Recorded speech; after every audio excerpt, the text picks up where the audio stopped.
Vous allez peut-être surfer cet été sur les plages de l'Ouest, mais savez-vous qu'il y a une vraie philosophie du surf? La preuve, le livre écrit par notre invité Guillaume Durand, maître de conférences en philosophie à l'Université de Nantes. Bonjour Guillaume. Bonjour Fabien. Merci d'être avec nous sur le plateau. L'esprit du surf, c'est le nom de ce livre, de votre livre.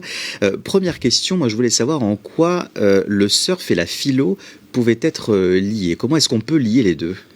Alors, souvent dans mes anciens livres aussi également, je cherchais à partir d'expériences concrètes. Dans les livres sur l'hôpital, je partais de récits, d'histoires de vie. Ouais. Et là, je souhaitais, à partir d'une expérience de la nature, vraiment concrète, une expérience des éléments. Et chaque semaine, je vais surfer, j'essaie d'aller surfer près de chez moi, et je trouvais qu'il y avait effectivement une expérience intense, d'abord de ce qu'est la nature, et en fait la philosophie, à l'origine, peut-être une des questions, c'est qu'est-ce qui est ? Qu'est-ce que la réalité ? Et le surf apporte des réponses à cette question fondamentale, qui est une question, originelle finalement. Pourquoi y a-t-il quelque chose plutôt que rien ? Qu'est-ce que c'est que la nature ?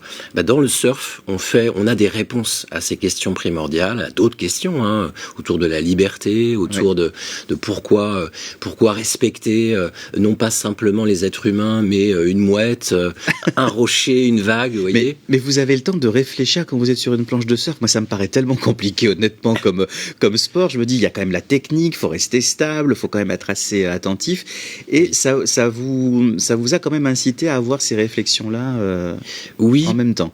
Parce que j'ai fait l'expérience que c'était parmi mes occupations quotidiennes, l'une de mes activités qui m'apportait le plus de joie.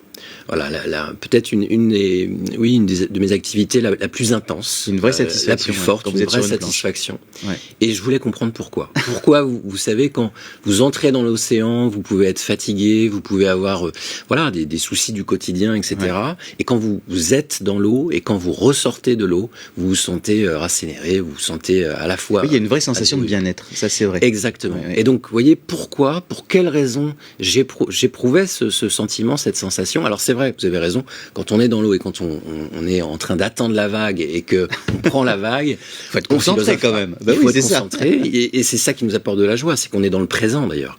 Alors vous voyez, c'est effectivement a posteriori souvent que on va philosopher, c'est souvent après coup qu'on prend le temps de réfléchir. Et puis chaque vague est différente aussi, donc c'est vrai que vous vous adaptez aussi à la situation.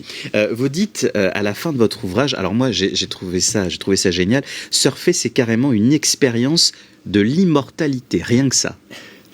Oui, alors pensez à le rapport, la relation que vous avez à l'océan. Pourquoi, lorsque vous êtes face à la mer, vous avez cette expérience d'introspection, de réflexion sur vous-même, sur ce que vous aimez, sur votre histoire. Il y a une sorte de fascination aussi, cet infini. Exactement. Ça reste quand même, ça fait partie de notre quotidien, mais il y a quand même une part d'inconnu aussi dans l'océan. Une part d'inconnu, et puis vous vous ouvrez, c'est vrai, à l'infini. Vous vous ouvrez quand vous regardez un ciel étoilé. Vous ouvrez un espace-temps, vous voyez, infini, à la fois dans l'espace et dans le temps. Et donc je crois que, alors j'essaie de montrer que vous faites l'expérience d'une certaine forme d'immortalité, une immortalité dans le singulier, dans le mouvement, dans le changement perpétuel qu'est l'océan. L'un des titres de vos chapitres également porte sur la notion de liberté. Vous l'avez dit un petit peu tout à l'heure, la liberté quand on surfe. C'est vrai qu'on se sent libre. C'est ça un peu qu'on ressent quand on est sur une planche? Oui, alors vous savez, c'est une des grandes questions de philosophie, c'est-à-dire qu'est-ce que la liberté ? Ça, c'est un grand thème de philo. Voilà, on peut avoir le sentiment au premier abord que être libre, c'est faire ce qu'on veut, c'est réaliser nos désirs, premier, et être totalement libre. Bon, en fait, dans le surf, on sait ce qu'est la liberté au sens de, on fait l'expérience des contraintes de la nature. Et donc la liberté, on apprend que c'est composer avec les nécessités, avec les lois de la nature. On doit, vous voyez, s'accommoder, on doit être en harmonie, en fait, avec le monde dans lequel on est. Et ça, c'est une expérience très forte, une expérience de l'immanence, une expérience de la liberté plus proche de celle de Spinoza, telle que l'a définie par exemple le philosophe Spinoza, que Descartes. Mais on a une vraie expérience de la liberté dans l'expérience de l'altérité et de l'adversité également. Parce que, vous voyez, on est face à des vagues, on est face à quelquefois à des murs d'eau, et c'est là qu'on éprouve effectivement notre sentiment. On a des décisions à prendre, vous voyez, des choix à faire, etc. Et c'est là qu'on en prend conscience. Et puis, pour terminer en quelques mots, on ne peut pas parler de surf aussi sans relation avec la nature, l'écologie. Ça, ce sont des termes forcément liés également.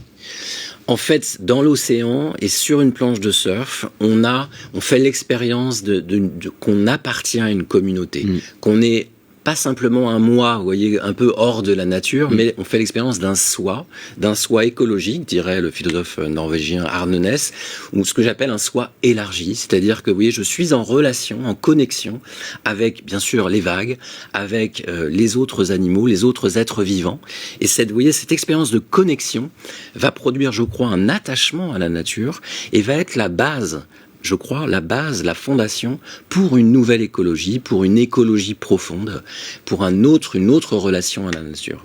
Merci Guillaume, c'est passionnant, on aurait pu continuer à en parler pendant des heures. Franchement, l'esprit du surf, apprendre à philosopher avec les vagues, c'est aux éditions Arquest à lire cet été sur la plage, entre deux sessions de surf, bien évidemment. Merci d'avoir été notre invité dans votre C'est local.